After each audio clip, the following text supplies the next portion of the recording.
Topic ہے حضرت عثمان. حضرت عثمان غنی کیسے کہلائے اس کے بارے میں، اور ذوالنور النیر یعنی کہ رسول خدا کی دو بیٹیوں سے انہوں نے شادی کی، جو کہ جناب ختیجہ کی بہن تھی، حالہ ان کی وہ بیٹیاں تھیں. بہرحال عثمان بن عفان بن ابو العاص بن امیہ یعنی کہ بنو امیہ سے ان کا تعلق تھا، اور یہ عام الفیل کے 6 سال کے بعد یہ پیدا ہوئے تھے، اور طائف میں ہوئے، کچھ کہتے ہیں مکہ میں ہوئے. بہرحال ان کے جو والد تھے عفان، وہ ابو سفیان بن حرب کے چچا زاد بھائی تھے، اور یہ جو ہے 40 سال کی عمر میں انہوں نے جو ہے اسلام قبول کیا تھا.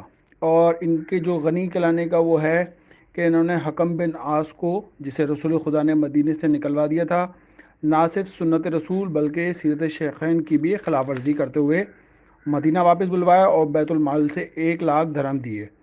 پھر ولید بن عقبہ کو، جسے قرآن نے فاسق کہا، مسلمانوں کے مال میں سے 1 لاکھ درہم دیے. مروان بن حکم سے اپنی بیٹی ابان کی شادی کی تو 1 لاکھ درہم بیت المال سے اسے عطا فرمائے. افریقہ میں دوسری جنگ ہوئی تو مال غنیمت کا خمس 5 لاکھ دینار مروان کی نظر کر دیا. فدق، جسے صدقہ عام کہہ کر پیغمبر کی قدوسی صفات بیٹی سے روک لیا گیا تھا، مروان کو عطائے خسروانہ کے طور پہ دے دیا گیا. حارث بن حکم سے اپنی بیٹی عائشہ کا عقد کیا تو 1 لاکھ درہم بیت المال سے اسے عطا فرمایا. ابو سفیان بن حرب کو 2 لاکھ درہم دیے. عبداللہ ابن خالد کو 4 لاکھ درہم دیے. بازار مدینہ میں بہروز نامی ایک جگہ جسے رسول اکرم نے مسلمانوں کے لیے وقف کر دی تھی، حارث بن حکم کو بخش دیا. مدینے کے گرد جتنی چراگاہیں تھیں، ان میں بنو امیہ کے علاوہ کسی کے اونٹ چرنے کی اجازت نہ تھی.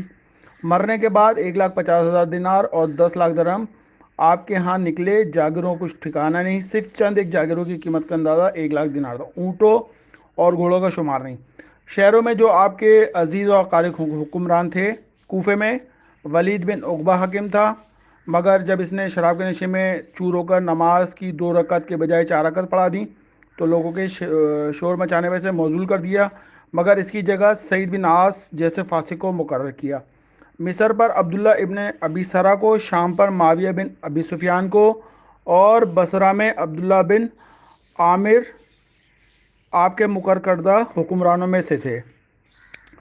اور ایک جو خاتون ہے نابغہ، جو عمر ابن عاص کی والدہ لیلا غزیہ کے لقب سے جانی جاتی ہیں، اور یہ جو تھیں شہر آفاق اور مکہ میں گانے بجانے کا پیشہ کرتی تھیں اور اجرت بھی لیتی تھیں. ان کے ساتھ جن لوگوں نے لیٹے ہیں، عاص بن اوائل، ابو لہب، امیہ بن خلف، حشام بن مغیرہ اور ابو سفیان.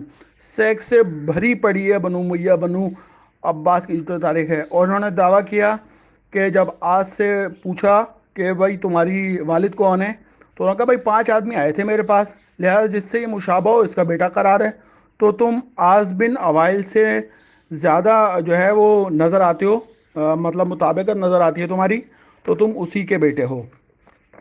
اس کے علاوہ جو حکم تھے ان کو رسول خدا نے جو ہے مدینے سے نکال دیا تھا. مروان بن حکم یہ حضرت عثمان کا بھتیجا اور داماد تھا، اور یہ باطل کا ڈور کے نام سے لقب سے یاد کیا جاتا ہے.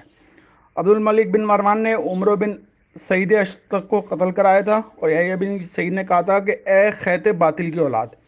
اس کا باپ جو حکم تھا مکے میں تو اسلام لے آیا تھا فتح مکے پہ، لیکن اس کے طور طریقے کو جو ہے وہ پیغمبر اکرام کے لیے جو ہے وہ انتہائی اذیت کا باعث تھے. رسول خدا نے اس پر اور اس کی اولاد پر لعنت فرمائی تھی اور کہا تھا یعنی اس کی اولاد کے ہاتھوں میری امت تباہی کے دن دیکھے گی. پھر پیغمبر نے اس کی بڑھتی ہوئی سازشوں کے پیش نظر اسے مدینے سے وادی اوج طائف میں سے ایک جگہ کی طرف نکلوا دیا تھا. مروان بھی اس کے ساتھ چلتا بنا تھا. پھر پیغمبر خدا نے زندگی بھر ان دونوں کو مدینے نہ آنے دیا. حضرت ابوبکر اور حضرت عمر نے بھی ایسے ہی کیا، لیکن حضرت عثمان نے اپنے عہد میں ان دونوں کو واپس بلوایا، اور مروان کو تو اس عروج پر بجایا کہ خلافت کی باغ دوڑ اسی کے ہاتھ میں ہے. اور معاویہ بن یزید کے مرنے کے بعد خلیفۃ المسلمین بن گیا، لیکن ابھی 9 مہینے بھی 18 دن بھی نہیں حکومت کرتے ہوئے تھے کہ 3 رمضان کو جو ہے اس کو قضا نے گھیرا. اس کی بیوی نے اس کے منہ پر تکیہ رکھ کر بیٹھ گئی اور اس وقت تک الگ نہ ہوئی جب تک کہ اس نے دم نہ توڑ دیا. مولا کائنات نے اشارہ کیا کہ عبد المالک بن مروان کے 4 بیٹے تھے، ولید، سلمان، یزید اور حشام. اور اس کے جو صلیبی بیٹے تھے جن کے نام ہیں عبد الملک، عبدالعزیز، بشر اور محمد۔ ان میں سے عبد الملک تو خلیفہ ہو گیا، اور عبدالعزیز مصر کا، بشیر جو عراق کا، اور محمد جو ہے جزیرے کا والی ہوا۔ حضرت عثمان کی جو ہیں وہ 8 بیویاں تھیں، اور تقریباً 22 کے قریب بچے تھے۔ جیسے خالد بن ولید کے 40 بچے تھے، اور 40 کے 40 جو بچے ہیں نا وہ طاعون سے مر گئے تھے۔ مطلب زیادہ تر بنو امیہ، بنو عباس کے جو لوگ مرے وہ طاعون سے مرے، یا ان کی بیویوں نے مار دیا، یا ان کو جو ہے کسی نے قتل کیا ہے۔